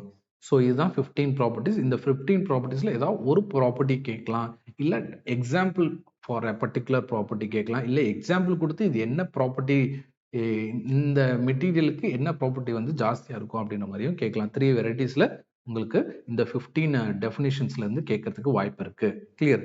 Next stresses. So stresses and types of stresses, அதே மாதிரி ஸ்ட்ரெயின், டைப்ஸ் ஆஃப் ஸ்ட்ரெயின்ஸ் அப்படின்றது பார்க்கலாம். ஸோ ஸ்ட்ரெஸ்ன்றது என்னது, ஒரு ஆப்ஜெக்ட் இருக்குன்னா, சப்போஸ் ஒரு ஆப்ஜெக்ட் இருக்கு, ஸோ இந்த ஆப்ஜெக்ட் இதுதான் ஆப்ஜெக்ட்னு வைங்க. இந்த ஆப்ஜெக்ட்டுக்கு மேலே நான் சப்போஸ் இதுதான் ஆப்ஜெக்ட், இந்த ஆப்ஜெக்ட் மேலே நான் லோடு அப்ளை பண்ணுறேன்னு வைங்க. இந்த லோடு வந்து டிஃப்ரெண்ட் டைரக்ஷன்ஸில் அப்ளை பண்ணலாம். ஒன்று பர்பண்டிகுலர், இந்த சர்ஃபேஸ்க்கு பர்பண்டிகுலர் டைரக்ஷனில் லோடு அப்ளை பண்ணலாம், இல்லை இந்த சர்ஃபேஸ்க்கு என்ன பண்ணலாம், பேரலல் டைரக்ஷனில் லோடு அப்ளை பண்ணலாம். கரெக்டுங்களா? ஸோ இந்த சர்ஃபேஸ்க்கு பர்பண்டிகுலர் டைரக்ஷனில் நான் லோடு அப்ளை பண்ணுறேன்னு வைங்களேன், அதை வந்து நார்மல் ஸ்ட்ரெஸ் அப்படின்னு சொல்லுவோம். அதுவே பேரலல் டைரக்ஷனில் அப்ளை பண்ணிங்கன்னா அது ஷியர் ஸ்ட்ரெஸ். இந்த நார்மல் ஸ்ட்ரெஸ்ல ஃபர்ஸ்ட் கேஸ் சொன்னல பர்பண்டிகுலர் டைரக்ஷன் அப்படின்ட்டு. ஸோ இந்த நார்மல் ஸ்ட்ரெஸ்ல பார்த்தீங்கன்னா உங்களுக்கு டென்சைல் ஸ்ட்ரெஸ் இருக்கு, கம்ப்ரெசிவ் ஸ்ட்ரெஸ்ஸுமே இருக்கு. டென்சைல் ஸ்ட்ரெஸ் இருக்கு, கம்ப்ரெசிவ் ஸ்ட்ரெஸ். இதெல்லாம் இல்லை, எனக்கு ரொம்ப பேசிக்காக ஸ்ட்ரெஸ்னா என்ன டெஃபினிஷன் கேட்டாங்கன்னு வைங்க. எக்ஸாம்பிள் சிம்பிளாக சொல்லணும்னா, when a body is subjected to an external force, it undergoes deformation. இன்னும் சிம்பிளா சொல்லணும்னா ரெசிஸ்டன்ஸ் பர் யூனிட் ஏரியா, அதாவது load by area. Load by area, stress is equal to load by area. இதோட யூனிட்னு கேட்டாங்கன்னா யூனிட் வந்து பார்த்தீங்கன்னா newton per MM square. Newton per MM square தான் ஸ்ட்ரெஸ்ஸோட யூனிட். ஸோ ஸ்ட்ரெஸ் வந்து பார்த்தீங்கன்னா உங்களுக்கு யங்ஸ் மாடுலஸும் பார்த்தீங்கன்னா சேம் ஸ்ட்ரெஸ் யூனிட் தான் வரும். அதே மாதிரி மாடுலஸ் ஆஃப் ரிஜிடிட்டி அதுவுமே ஸ்ட்ரெஸ்ஸோட யூனிட் தான் வரும். நெக்ஸ்ட் பல்க் மாடுலஸ் அதுவுமே ஸ்ட்ரெஸ்ஸோட யூனிட் தான் வரும். இது என்ன sir Young's modulus, bulk modulus, shear modulus or rigidity மாடுலஸ்ன்னு கேட்டிங்கன்னா இது எல்லாமே என்னன்னா மாடுலஸ் ஆஃப் எலாஸ்டிசிட்டிஸ் அப்படின்னு சொல்லுவோம். இது வந்து அப்கமிங் இந்த வீடியோவில் என்னென்னா பார்க்க போகிறோம், ஒன் பை ஒன்னாக பார்க்கலாம். ஸோ டெஃபினிஷன் பார்த்தாச்சு, ஃபார்முலா பார்த்தாச்சு, யூனிட் பார்த்தாச்சு. நெக்ஸ்ட் என்னென்னா, ஸோ இதில் டைப்ஸ் ஆல்ரெடி சொன்ன மாதிரி tensile stress, compressive stress, shear stresses இது எல்லாமே என்னென்னா இதுக்குள்ளே வரும். So tensile stress, compressive stress இது எல்லாமே என்னென்னா நார்மல் ஸ்ட்ரெஸ்ஸஸ் கீழே வரும். நார்மல் ஸ்ட்ரெஸ்னா சர்ஃபேஸ்க்கு பர்பண்டிகுலர் டைரக்ஷனில் லோட் அப்ளை பண்ணுறீங்கன்னு வைங்க, அது வந்து பார்த்தீங்கன்னா நார்மல் ஸ்ட்ரெஸ். அதில் தான் டென்சைல், கம்ப்ரெஷன் அப்படின்ற மாதிரி வரும் கம்ப்ரெசிவ் ஸ்ட்ரெஸ். டென்சைல்ன்றது ஸோ எப்போல்லாம் ஒரு மெம்பர் வந்து நீங்கள் லோட் அப்ளை பண்ணும்போது ஒரு மெம்பர் வந்து நீங்கள் அப்ளை பண்ணக்கூடிய டைரக்ஷன்லேயே எலாங்கேட் ஆகுது அப்படின்ற மாதிரி இருந்தால் அதில் டென்சைல் ஸ்ட்ரெஸ்ஸஸ் இருக்குது அப்படின்னு அர்த்தம். அதுவே நீங்கள் எந்த டைரக்ஷன் லோடு அப்ளை பண்ணுறீங்களோ, சப்போஸ் இந்த டைரக்ஷன் லோடு அப்ளை பண்ணும்போது லென்த் வந்து குறையுது அப்படின்ற மாதிரி இருந்தால் அதில் கம்ப்ரெசிவ் ஸ்ட்ரெஸ்ஸஸ் இருக்குன்னு அர்த்தம். கிளியருங்களா? கம்ப்ரெசிவ் ஸ்ட்ரெஸ்ஸஸ் இருக்குன்னு அர்த்தம். லென்த் வந்து குறையும் கம்ப்ரெசிவ் ஸ்ட்ரெஸ் ஆக்ட் ஆகும்போது. அதே டென்சைல் ஸ்ட்ரெஸ் ஆக்ட் ஆகும்போது லென்த் வந்து இன்க்ரீஸ் ஆகும். வேற lateral or perpendicular direction or transverse direction எடுத்தீங்கன்னா ரிவர்ஸில் இருக்கும் உங்களுக்கு. ஸோ லென்த் இன்க்ரீஸ் ஆனால் பர்பண்டிகுலர் டைரக்ஷன் என்ன ஆகும், டிக்ரீஸ் ஆகும். ஒருவேளை லென்த் டிக்ரீஸ் ஆகுதுன்னு வைங்க, பர்பண்டிகுலர் டைரக்ஷன் என்ன ஆகும், லென்த் வந்து இன்க்ரீஸ் ஆகும். நெக்ஸ்ட் ஷியர் ஸ்ட்ரெஸ்ஸஸ் ஆல்ரெடி சொல்லியாச்சு. டான்ஜென்ஷியல் டைரக்ஷனில் ஆக்ட் ஆனா அது வந்து பார்த்தீங்கன்னா உங்களுக்கு ஷியர் ஸ்ட்ரெஸ். கிளியர்? நெக்ஸ்ட் வாங்க ஸ்ட்ரெயின். ஒரு நிமிஷம் இருங்க. நெக்ஸ்ட் வந்து பார்த்தீங்கன்னா ஸ்ட்ரெயின். ஸோ இதுக்கு முன்னாடி பார்த்தது ஸ்ட்ரெஸ், சரிங்களா, லோட் பர் யூனிட் ஏரியா அப்படின்ற மாதிரி பார்த்தோம். இங்கே வந்து பார்த்தீங்கன்னா ஸ்ட்ரெயினுக்கு பார்த்தீங்கன்னா யூனிட்டே கிடையாது. ஸோ இங்கே என்ன சொல்ல வராங்கன்னா change in dimension to original dimension. Change in dimension to original dimension, இந்த ரேஷியோ என்ன இருக்கோ அதுதான் நம்ம என்னன்னு சொல்றோம்னா ஸ்ட்ரெயின். அதுக்கு யூனிட் வந்து கிடையாது. கிளியர்? இதுல டைப்ஸ் பாருங்க, tensile strain, compressive strain, next பார்த்தீங்கன்னா longitudinal or linear strain, lateral strain, volumetric strain, shear strain அப்படின்ட்டு ஒரு 6 categories of or 6 types of strain values வந்து இருக்கு. ஸோ இதில் ஃபர்ஸ்ட் ஒன் டென்சைல் ஸ்ட்ரெயின் அப்படின்னா என்னது, நீங்க எந்த டைரக்ஷன் லோடு அப்ளை பண்றீங்க அதே டைரக்ஷன் லென்த் வந்து இன்க்ரீஸ் ஆகும்ல, அந்த increase in length divided by original லென்த்னு போட்டிங்கன்னா அதுதான் டென்சைல் ஸ்ட்ரெயின். அதுவே நீங்க கம்ப்ரெஷன் லோடு ஆக்ட் ஆகும்போது, புஷ் ஆக்ட் ஆகும்போது, மெம்பர்ல புஷ் ஃபோர்ஸ் ஆக்ட் ஆகும்போது என்ன ஆகும்னா லென்த் வந்து டிக்ரீஸ் ஆகும். எவ்வளோ டிக்ரீஸ் ஆகுது டிவைட் பை ஒரிஜினல் லென்த் போட்டிங்கன்னா அது கம்ப்ரெசிவ் ஸ்ட்ரெயின். நெக்ஸ்ட் வாங்க. எலாங்கேஷன். ஸோ எலாங்கேஷனாவே லென்த் வந்து இன்க்ரீஸ் ஆகும். எப்போ அக்கர் ஆகும்னா டென்சைல் ஃபோர்ஸ் ஆக்ட் ஆகும்போது. அதுதான் இங்கே கொடுத்துருக்காங்க. அதுவே கான்ட்ராக்ஷன் என்னது, லென்த் வந்து டிக்ரீஸ் ஆகும். எப்போ டிக்ரீஸ் ஆகும் அப்படின்னு பார்த்தீங்கன்னா கம்ப்ரசிவ் ஃபோர்ஸஸ் ஆக்ட் ஆகும்போது. கிளியருங்களா? Next longitudinal strain or linear strain. So longitudinal strainன்றது என்ன சொல்ல வராங்கன்னா, நீங்கள் எந்த டைரக்ஷனில் லோட் அப்ளை பண்ணுறீங்களோ அதே டைரக்ஷனில் வந்து நீங்கள் ஸ்ட்ரெயினை வந்து கன்சிடர் பண்ணீங்கன்னா அது longitudinal or linear strain. அதுவே நீங்கள் எந்த டைரக்ஷனுக்கு லோட் அப்ளை பண்ணுறீங்களோ அதுக்கு பர்பண்டிகுலர் டைரக்ஷனில் நீங்கள் டைமென்ஷன்ஸ் எடுத்தீங்க, breadth change in breadth divided by original breadth அந்த மாதிரி போடும்போது அது என்ன வரணும், லேட்டரல் ஸ்ட்ரெயின். ஸோ டைரக்ஷனுக்கு நீங்கள் அப்ளை பண்ணக்கூடிய லோடுக்கு பர்பண்டிகுலர் டைரக்ஷனில் ஸ்ட்ரெயின் வேல்யூ கால்குலேட் பண்ணீங்கன்னா அது லேட்டரல் ஸ்ட்ரெயின். வேர்ட்லேயே இருக்கு பாருங்க, லேட்ரல் அப்படின்ட்டு. Perpendicular, lateral, transverse, load apply பண்ணக்கூடிய டைரக்ஷனுக்கு பர்பண்டிகுலர் டைரக்ஷனில் ஸ்ட்ரெயினை கன்சிடர் பண்ணீங்கன்னா அது லேட்டரல் ஸ்ட்ரெயின். அதுவே லாங்கிடியூனல் ஸ்ட்ரெயின் ஆர் லீனியர் ஸ்ட்ரெயின்னா என்ன அப்படின்னு கேட்டிங்கன்னா, ஸோ லோட் டைரக்ஷனுக்கு பேரலல் டைரக்ஷன், நீங்கள் எந்த டைரக்ஷனில் லோட் அப்ளை பண்ணுறீங்க அதே டைரக்ஷனில். எக்ஸாம்பிள் பார்த்தீங்கன்னா இந்த இடத்துல டென்சைல் இங்கே டென்சைல் ஸ்ட்ரெயின், கம்ப்ரசிவ் ஸ்ட்ரெயின்லாம் இருக்குல்ல, இது எல்லாமே எது கீழே வரும்னா லீனியர் ஸ்ட்ரெயின் கீழே தான் வரும். லீனியர் ஆர் லாங்கிடியூனல் ஸ்ட்ரெயின் கீழே தான் வரும். கிளியருங்களா? Next volumetric strain. ஸோ அதுலேயே ரெப்ரசன்ட் பண்ணுறாங்க பாருங்க, volume. So change in volume divided by original volume, change in volume divided by original volume. So இந்த வால்யூம் சேஞ்சை தான் நம்ம என்ன சொல்கிறோம்னா வால்யூமெட்ரிக் ஸ்ட்ரெயின். ஸோ ஒரு வால்யூம், ஒரு ஆப்ஜெக்ட்ல நீங்கள் ப்ரெஷர் அப்ளை பண்ணும்போது, ப்ரெஷர் ஸ்ட்ரெஸ் வேல்யூ அப்ளை பண்ணும்போது என்ன ஆகும்னா கண்டிப்பாக வால்யூம் வந்து சேஞ்ச் ஆகும். So change in volume divide by original volume எடுத்தீங்கன்னா வால்யூமெட்ரிக் ஸ்ட்ரெயின். இதோட சிம்பிள் வந்து பார்த்தீங்கன்னா epsilon V, epsilon V. So இதுக்கான formula delta V divided by capital V, change in volume divided by original volume.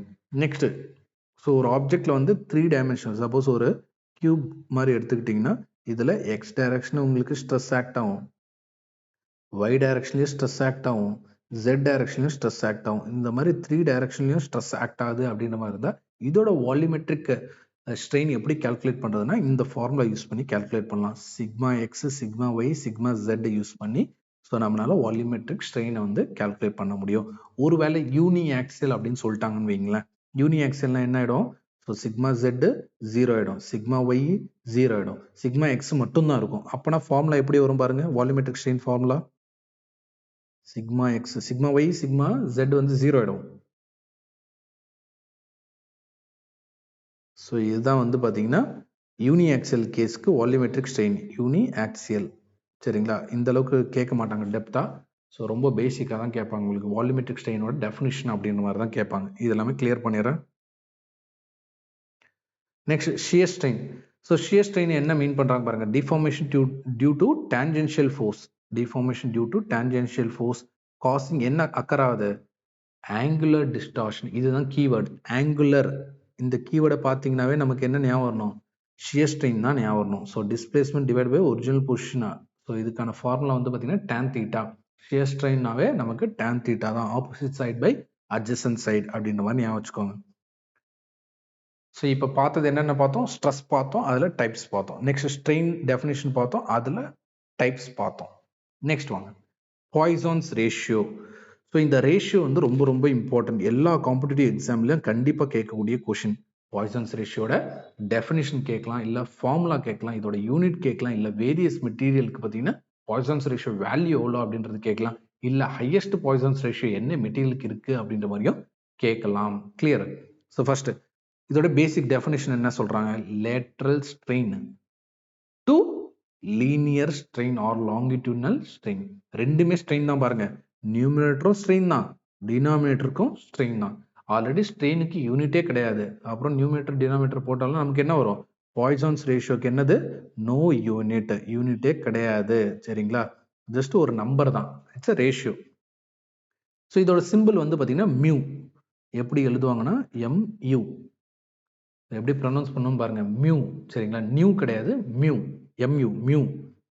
Next இதோட formula பார்த்தாச்சு, notation மியூன்றதான் notation, இல்லை sometimes என்னன்னா 1/m எழுதலாம் பாய்சான்ஸ் ரேஷியோட சிம்பிள். நெக்ஸ்ட் இதோட வேல்யூஸ் வந்து கேட்டிருக்காங்க பாருங்க. எக்ஸாம்பிள் உங்களுக்கு ஸ்டீலுக்கு எவ்வளோ வேல்யூ அப்படின்னு கேட்டிருக்காங்க. ஸோ எவ்வளோ வேல்யூ ஞாபகம் வச்சுக்கோங்க, 0.25 இருந்து 0.33. இது வந்து ஸ்டீலுக்கு. கேஸ்ட் ஐரனுக்கு வந்து பார்த்தீங்கன்னா 0.23லேருந்து 0.27. இது எல்லாமே கண்டிப்பாக மனப்பாடம் பண்ணி ஆகணும். ஆல்ரெடி வந்து ஸ்டீலுக்கு கேட்டிருக்காங்க. ஸோ ரப்பருக்குமே கேட்டிருக்காங்க. ரப்பருக்கு என்னன்னா ஆல்மோஸ்ட் ஹையஸ்ட் எப்படி கேட்பாங்கன்னா ஹையஸ்ட் பாய்சன்ஸ் ரேஷியோ என்ன மெட்டீரியலுக்கு அப்படின்னு கேட்டாங்கன்னா ஆன்சர் இஸ் ரப்பர் அப்படி கேட்பாங்க உங்களுக்கு எக்ஸாமில். கிளியருங்களா? ஸோ அதே மாதிரி ஒன்றுனா பாருங்க, காப்பர், பிராஸ், அலுமினியம், கான்கிரீட் இது எல்லாமே ஒரு வாட்டி கோத்ரூ பண்ணுங்க. கான்கிரீட்டுமே கேட்கறதுக்கு வாய்ப்பு இருக்கு. ஸோ ஃபர்ஸ்ட் ஒன்று நல்லா படிச்சு வச்சுக்கோங்க. அதே மாதிரி லாஸ்ட் 2 நல்லா படிச்சு வச்சுக்கோங்க. சரிங்களா? ரிமைனிங் எல்லாமே இன்பிட்வீனில் தான் வரும். உங்களுக்கு நல்லா நோட் பண்ணீங்கன்னா இது எல்லாமே என்னன்னா உங்களுக்கு கிரேட்டர் தென் வந்து பாய்சன்ஸ் ரேஷியோ வந்து பார்த்தீங்கன்னா உங்களுக்கு கிரேட்டர் தென் 0 இருக்கு. பாய்சன்ஸ் ரேஷியோ ரேஞ்ச் எப்படி சொல்லலாம்னா பாய்சன்ஸ் ரேஷியோட ரேஞ்சு 0 to 0.5 இந்த ரேஞ்சுக்குள்ளே தான் இருக்கும். இதுவுமே சில வாட்டி கேட்கலாம். What is the Poisson's ratio range for general, அதாவது இன்ஜினியரிங் மெட்டீரியலுக்கு பாய்சன்ஸ் ரேஷியோட வேல்யூ ஜென்ரலாக ரேஞ்ச் என்னன்னு கேட்டாங்கன்னா 0லேருந்து 0.5 வரைக்கும் இருக்கலாம். சரிங்களா? ஞாபகம் வச்சுக்கோங்க. நெக்ஸ்ட் கிளியர் பண்ணிடுறேன். நெக்ஸ்ட் எலாஸ்டிசிட்டின்றது ஆல்ரெடி பார்த்தாச்சு. ஸோ எக்ஸ்ட்ரா இப்போ பார்க்க வேண்டியது என்ன, எலாஸ்டிக் லிமிட்னா என்ன அப்படின்றது.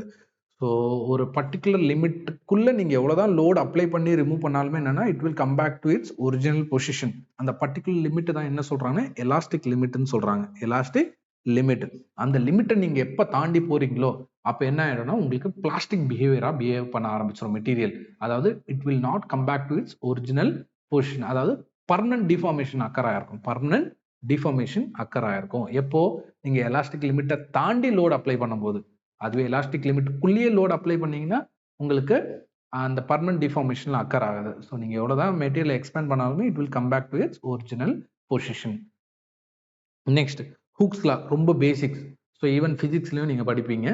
ஸோ ஹூக்ஸ்லா என்ன சொல்றாங்க, ஸோ இந்த ஹூக்ஸ்லா என்ன சொல்லியிருக்காங்கன்றதே ஒரு கொஸ்டினா வந்து கேட்டிருந்தாங்க ஜேடியூ எக்ஸாம்ல. So that is stress is directly proportional to strain up to elastic limit அப்படின்ற மாதிரி கொடுத்துருக்காங்க. Elastic limit. ஸோ ஸ்ட்ரெஸ்ன்றது சிம்பிள் வந்து சிக்மா, ஸ்ட்ரெயினுக்கு சிம்பிள் வந்து எப்சிலான். ஸோ டைரக்ட்லி ப்ரொபோர்ஷன் சொல்லியிருக்காங்க. ஸோ இந்த ப்ரொபோர்ஷனாலிட்டி லிமிட்டை ரிமூவ் பண்ணுறதுக்காக என்னன்னா ஒரு கான்ஸ்டன்ட் வந்து கொடுத்துருக்காங்க. அந்த கான்ஸ்டன்ட் தான் என்னன்னா யங்ஸ் மாடுலஸ். அதுதான் அடுத்த டாபிக். ஸோ எலாஸ்டிக் கான்ஸ்டன்ட்ஸ்ல வந்து பார்த்தீங்கன்னா நம்பர் 1 என்ன பார்க்க போறோம்னா Young's modulus or modulus of elasticity E அப்படின்னு சொல்றாங்க. So modulus of elasticity E இங்கே பார்த்துட்டீங்க டெஃபினிஷன் என்னது, ஈன்றது ஸ்ட்ரெஸ் பை ஸ்ட்ரெயின். அதுதான் இங்க கொடுத்துருக்காங்க. என்ன ஸ்ட்ரெஸ் எடுத்துக்க போறீங்க, டென்சைல் ஸ்ட்ரெஸ் பை டென்சைல் ஸ்ட்ரெயினா இல்ல கம்ப்ரசிவ் ஸ்ட்ரெஸ் பை கம்ப்ரசிவ் ஸ்ட்ரெயினா? நீங்க எப்படி போட்டாலுமே என்னன்னா யங்ஸ் மாடுலஸ் வந்து it remains constant, same value தான் வரப்போகுது. சரிங்களா? அதுதான் ஃபார்முலா கொடுத்துருக்காங்க. ஸ்ட்ரெஸ் பை ஸ்ட்ரெயின் அதோட யூனிட்ஸ் எல்லாமே கொடுத்துருக்காங்க. ஸ்ட்ரெஸ் என்ன யூனிட்டோ அது அப்படியே என்னன்னா யங்ஸ் மாடுலஸ்க்கு பொருந்தும். ஸ்ட்ரெஸ் யூனிட் நம்ம என்னன்னா சொல்லலாம், நியூட்டன் பர் எம்எம் ஸ்கொயர் சொல்லலாம், இல்ல நியூட்டன் பர் மீட்டர் ஸ்கொயர் சொல்லலாம், இல்ல kilo newton per metre square, இல்ல giga pascal or GN by M square அப்படின்னு சொல்லலாம். கிகா பாஸ்கல்னு சொல்லுவோம். Giga pascal. சரிங்களா? நெக்ஸ்ட் வாங்க, யங்ஸ் மாடுலஸ் பார்த்தாச்சு. நெக்ஸ்ட் செகண்ட் எலாஸ்டிக் கான்ஸ்டன்ட் வந்து பார்த்தீங்கன்னா rigidity modulus or modulus of rigidity or shear மாடுலஸ்னு சொல்லுவோம். இதுக்கான சிம்பிள் வந்து பார்த்தீங்கன்னா ஜின்னு சொல்லலாம், இல்லை சின்னு சொல்லலாம், இல்லை என்னன்னு சொல்லலாம். மற்ற எதுக்குமே வராது. யங்ஸ் மாடுலஸ்க்கு இ மட்டும்தான், பல்க் மாடுலஸ் கே மட்டும்தான், வேற ஷியர் மாடுலஸ்க்கு மட்டும்தான் என்ன ஆகும்னா 3 சிம்பிள் கொடுத்துருக்காங்க. ஃபார்முலால எப்படி வேணா கேட்கலாம். ஸோ என் வச்சு ஃபார்முலா கொடுக்கலாம், இல்லை சி வச்சு கொடுக்கலாம், இல்லை ஜி வச்சு கூட கொடுக்கலாம். சரிங்களா? மூணுமே ஷியர் மாடுலஸ் தான் ரெப்ரசன்ட் பண்ணுது. இதுக்கான ஃபார்முலா என்னது, ஸ்ட்ரெஸ் பை ஸ்ட்ரெயின் தான். பட் என்ன ஸ்ட்ரெஸ் எடுத்துக்க போறீங்க அதுதான் கேள்வி. ஷியர் ஸ்ட்ரெஸ்ஸா ஷியர் ஸ்ட்ரெயினா, சாரி ஷியர் ஸ்ட்ரெஸ்ஸா இல்லை வேற ஏதாவது ஸ்ட்ரெஸ்ஸா அப்படின்றதான். So shear stress divide by shear strain எடுத்துட்டா அது வந்து ரிஜிடிட்டி மாடுலஸ்ல வரும். கிளியருங்களா? ஸோ ரிஜிடிட்டி மாடுலஸ்னா என்னன்னு பார்த்தோம், shear stress by shear strain. So அதோட சிம்பிள் வந்து பாருங்க, ஷியர் ஸ்ட்ரெஸ் வந்து டவ், அதுவே ஷியர் ஸ்ட்ரெயினுக்கு சிம்பிள் வந்து 5. So G is equal to ஜின்னு சொல்லலாம், இல்லை C or N is equal to, that is rigidity modulus is equal to shear stress divided by tau divided by shear strain, that is 5. கிளியருங்களா? இதோட யூனிட்டுமே அதே தான். ப்ரீவியஸாக என்ன யூனிட்ஸ்லாம் பார்த்தோமோ அதே யூனிட் தான் இங்கே வரும். நெக்ஸ்ட் வாங்க, bulk modulus R volume modulus அப்படின்னு சொல்கிறோம். இதுக்கான சிம்பிள் வந்து என்னது? K, capital K. ஸோ இதுக்கான பேசிக் ஃபார்முலா என்னன்னா normal stress divided by volumetric strain. Normal ஸ்ட்ரெஸ்ஸை டைரக்ட் ஸ்ட்ரெஸ்னு சொல்லலாம். சரிங்களா? So direct stress divided by volumetric strain. இதோட யூனிட்டுமே பார்த்தீங்கன்னா same, newton per MM square or kilo pascal, mega pascal, இல்லை பாஸ்கல், கிகா பாஸ்கல், எப்படி வேணால் எழுதிக்கலாம். நெக்ஸ்ட் பாய்சன்ஸ் ரேஷியோ நம்ம ஆல்ரெடி பார்த்தோம். சரிங்களா? ஸோ இந்த நாலுமே என்னன்னா எலாஸ்டிக் மாடலஸ்லாம் வருது. எலாஸ்டிக் மாடலஸில் இந்த 4 ப்ராப்பர்ட்டியுமே வருது. நெக்ஸ்ட் ஸோ இந்த ஈக்கு, கேக்கு, ஜிக்கு ரிலேஷன் கேட்குறாங்கன்னு வைங்க, இதுவுமே ரொம்ப இம்பார்ட்டன்ட்மா. So relationship between Young's modulus, bulk modulus, rigidity modulus அப்படின்னு கேட்டாங்கன்னா, ஸோ ஆக்சுவலி பார்த்தீங்கன்னா 2 ரிலேஷன் தான். இந்த ரெண்டுத்துல இருந்தால் இந்த ரிமைனிங் ரெண்டுமே வந்திருக்கு. சரிங்களா? டெரைவ் பண்ணால் வரும், பட் டெரிவேஷன்லாம் இங்கே பார்க்க போகிறது கிடையாது. ஜஸ்ட் ஃபார்முலா மட்டும் நோட் பண்ணிக்கோங்க. E இஸ் ஈக்குவல் டு, நானும் எழுதிடுறேன் ஒரு வாட்டி, E equal to 2G into 1 plus mu. மியூன்றது நமக்கு தெரியும், பாய்சான்ஸ் ரேஷியோ. சரிங்களா? மியூனா Poisson's ratio. Next E is equal to 3K into 1 minus 2 mu. இதுலேயும் மியூ வந்து பாய்சான்ஸ் ரேஷியோ, கேன்றது பல்க் மாடுலஸ், இங்கே மேலே ஜின்றது ஷியர் மாடுலஸ், இன்றது யங்ஸ் மாடுலஸ். கிளியர்? ஸோ இந்த ஃபர்ஸ்ட் ஈக்குவேஷனும் செகண்ட் ஈக்குவேஷனும் ஈக்குவேட் பண்ணீங்கன்னு வைங்க, ஈக்குவேட் பண்ணீங்கன்னா நமக்கு என்ன வரும்? ஈயை ரிமூவ் பண்ணிவிடுங்க. சரிங்களா? ஈக்கு பதிலாக இது எழுதுங்க, ஏன்னா ரெண்டுமே ஈக்குவல்ல.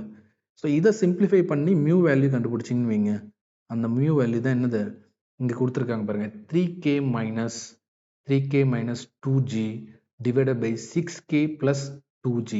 மேலே மைனஸ் 2G, கீழே வந்து பார்த்தீங்கன்னா ப்ளஸ் 2Gன்னு வரும். கிளியர்? இந்த கண்டுபிடிச்ச ஃபார்முலாவை எடுத்துகிட்டு போயிட்டு நீங்கள் இதில் சப்ஸ்டியூட் பண்ணுங்கள். ஈக்குவேஷன் 1 இல்லை ஈக்குவேஷன் 2ல் சப்ஸ்டியூட் பண்ணிங்கன்னா you will get equation 3. So derivation பண்ணலை, பட் எப்படி டெரைவ் பண்ணணுன்றது உங்களுக்கு சொல்லி கொடுத்தாச்சு. நீங்கள் டெரைவ் பண்ணி பாருங்கள். பட் இந்த 4 ஃபார்முலாவுமே ரொம்ப ரொம்ப இம்பார்ட்டன்ட் எக்ஸாம் பாயிண்ட் ஆஃப் வியூவில். கிளியர்? மனப்பாடம் பண்ணியே ஆகணும், வேறு ஆப்ஷனே இல்லை உங்களுக்கு.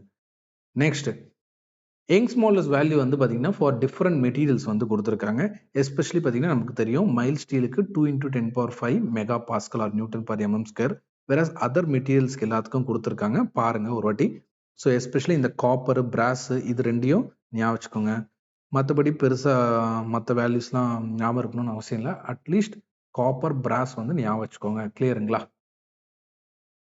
நெக்ஸ்ட் பாருங்க. நெக்ஸ்ட் இன்னொரு important topic, deformation of bars. So இதுதான் இப்போ இம்பார்ட்டன்ட் டாபிக். இதுக்கு அடுத்து பார்த்தீங்கன்னா ரொம்ப ரொம்ப சின்ன டாபிக் தான், அதோட இந்த வீடியோ வந்து முடிஞ்சிடும். சரிங்களா? ஸோ இதில் பாருங்கள், டிஃபார்மேஷன் இன் பார்ஸில் பார்த்தீங்கன்னா ஸோ 4 கேட்டகரி இருக்குது. ஒன்று வந்து பார்த்தீங்கன்னா ஸோ பிரிஸ்மேட்டிக் பார். பிரிஸ்மேட்டிக் பார்னால் ஒன்றும் இல்லை, uniform dimension or uniform cross section இருந்ததுனாவே என்னது அது பிரிஸ்மேட்டிக். அதாவது இந்த இடத்துல என்ன ஏரியா இருக்கோ அதே ஏரியா தான் எல்லா இடத்துலையும் இருக்கணும். சரிங்களா? எவ்ரி செக்ஷன்லையுமே சேம் ஏரியா இல்லை சேம் டயமீட்டர் இருக்குது, இல்லை சேம் பிரெத் டெப்த் இருக்குது அப்படின்ற மாதிரி இருந்தால் அதை பிரிஸ்மேட்டிக் பார் அப்படின்னு சொல்லுவோம். ஸோ ஒரு பிரிஸ்மேட்டிக் பாரில் எக்ஸ்டர்னலாக பார்த்தீங்கன்னா நீங்கள் லோட் அப்ளை பண்ணுறீங்க. அது டென்சைல் லோடாக இருக்கலாம், இல்லை கம்ப்ரஷன் லோடாக கூட இருக்கலாம். சரிங்களா? இந்த கம்ப்ரஷன் ஆர் டென்சைல் லோடால கண்டிப்பாக என்னென்ன மெம்பர் வந்து டிஃபார்ம் ஆகும். இந்த மெம்பரோட டிஃபார்மேஷன் எவ்வளோ லென்த் வந்து டிக்ரீஸ் ஆகுது, இல்லை எவ்வளோ லென்த் இன்க்ரீஸ் ஆகுது, இது எப்படி கண்டுபிடிப்பாங்கன்னு இந்த ஃபார்முலா யூஸ் பண்ணி கண்டுபிடிக்கலாம். இந்த ஃபார்முலாவில் Pன்றது எக்ஸ்டர்னல் லோட். ஸோ இங்கே டயக்ராம் மாதிரி குட்டியாக வரைகிறேன் பாருங்க. ஸோ ஒரு இந்த மாதிரி மெம்பர் இருக்குன்னு வைங்க, இந்த மெம்பரில் டென்சைல் ஃபோர்ஸ் அப்ளை பண்ணுறீங்க P. சரிங்களா? Lன்றது என்னன்னா length of this member, length of this member. So ஏன்றது என்னன்னா இதோட கிராஸ் செக்ஷன் ஏரியா. சப்போஸ் இந்த மாதிரி இருக்குன்னு வைங்க, இந்த கிராஸ் செக்ஷன் ஏரியா இருக்குல்ல, ஷேட் பண்ணியிருக்கேன் பாருங்க, இந்த ஏரியா தான் ஏ. அது பிரெத் இன்டு டெப்த்தாக இருக்கலாம், இல்லை சர்க்கிள் ஷேப்பில் இருக்குன்னா π/4 d² எடுத்துப்போம், இல்லை ஸ்கொயர் ஷேப்பில் இருக்குன்னா a² எடுத்துப்போம். சரிங்களா? ஸோ ஏன்றது கிளியர், எல்ன்றது கிளியர், பின்றது லோடு, எக்ஸ்டர்னல் அப்ளை பண்ணக்கூடிய லோடு. நெக்ஸ்ட் பார்த்தீங்கன்னா ஈன்றது யங்ஸ் மாடுலஸ். ஃபார்முலாவில் இ இருக்கு பாருங்க, அது வந்து யங்ஸ் மாடுலஸ். இந்த 4 டேட்டாவுமே கொஸ்டின்ல கொடுத்துருவாங்க. நீங்கள் என்ன பண்ணணும்னா டெல்டா எல் டிஃபார்மேஷன் வந்து கண்டுபிடிக்கணும். கிளியர்? சப்ஸ்டியூட் பண்ணி ஃபார்முலாவில் கரெக்டாக கண்டுபிடிச்சா போதும். ப்ராப்ளமேட்டிக் கொஷின்ஸ் வந்து கேட்டிருக்காங்க எக்ஸாமில் இந்த ஃபார்முலாவே யூஸ் பண்ணி. ஃபார்முலா கேட்டிருக்காங்கன்னா ஃபார்முலாவுமே தனியாக ஒரு கொஷின் மாதிரி கேட்டிருக்காங்க, ப்ராப்ளம்ஸாகவும் கேட்டிருக்காங்க. சரிங்களா? ஸோ இந்த ஃபார்முலா யூஸ் பண்ணுற மாதிரி இருக்கும். ஃபர்ஸ்ட் ஃபார்முலா தான், மோஸ்ட்லி ஃபர்ஸ்ட் ஃபார்முலா தான் அதிகமாக கேட்டிருக்காங்க. செகண்ட், தேர்டு, ஃபோர்த் எல்லாமே இது வரைக்கும் கேட்டது கிடையாது. பட் இனிமே கேட்கறதுக்கு வாய்ப்பு இருக்கு. ஸோ அதனால பி ப்ரிப்பேர்ட், அவ்வளோதான். ஸ்டெப்டு பார் அண்டர் யூனிஆக்சியல் லோடு. ஸ்டெப்டு பார்ன்றது என்ன மீன் பண்றாங்கன்னா, இதுக்கு முன்னாடி நம்ம பிரிஸ்மேட்டிக்ன்ற மாதிரி பார்த்தோம். ஒரே ஒரு மெம்பர் தான், ஒரே லென்த் தான் இருக்கு. அந்த மாதிரிலாம் ஸ்டெப் மாதிரி இருக்குன்னு வைங்க. ஸோ இந்த